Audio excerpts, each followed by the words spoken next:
Lysychansk is on fire. The Russians are headed this way, and there seems to be little they can do to stop them. The city is coming under relentless shelling. Its streets are largely empty of people.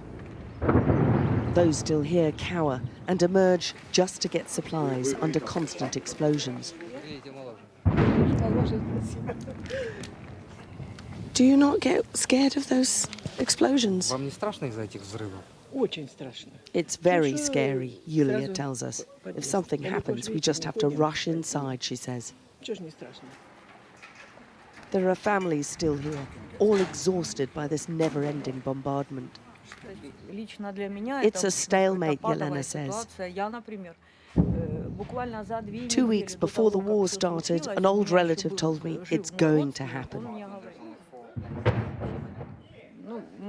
Can you imagine in the 21st century and we have a war and we speak the same language? The city's twinned with Severodonetsk, with just the Severodonetsk river dividing them. They're watching and listening to the unremitting march on their neighbours and know that they're next. But most won't even have seen these pictures, released on social media, apparently showing Chechen fighters in the centre of Severodonetsk. Sky News has verified the location, but the date is unknown. The fighters are filmed being greeted by the residents as they boast of liberating the city and tell them they have complete control of the residential sector. When we spent 2 days inside Severodonetsk last weekend, we saw the barrage of attacks as the Russian troops pushed in, and how much the residents relied on humanitarian aid being delivered. To tell you the truth, Elena says, I can't believe I'm living in a shelter at my age. She's 65. I'm like a homeless person, she says. And now all that aid they depended on has been cut off by the fighting. In this atmosphere, everyone's a suspect, and the Lysychansk police are leaping on any strange behaviour as they hunt for collaborators. The Russian forces are accused of deliberately shelling an evacuation bus, killing a French journalist who was inside.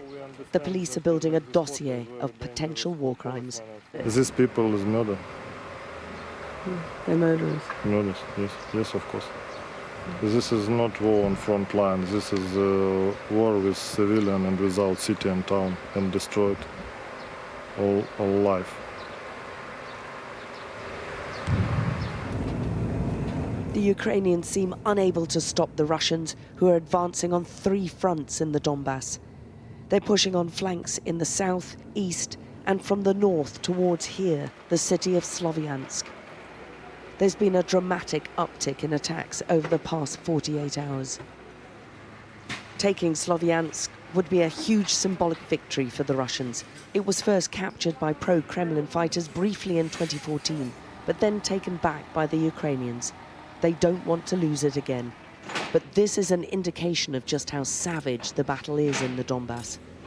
A number of these homes were just burnt out entirely. I mean, this one's just one charred remains, very little left of it. Every room destroyed and just ashes and embers. So many in the Donbass are weary of war. They don't want to divide, they just want the brutality to stop.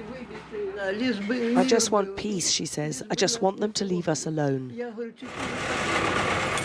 But it doesn't look like that is happening anytime soon. Alex Crawford, Sky News in the Donbas.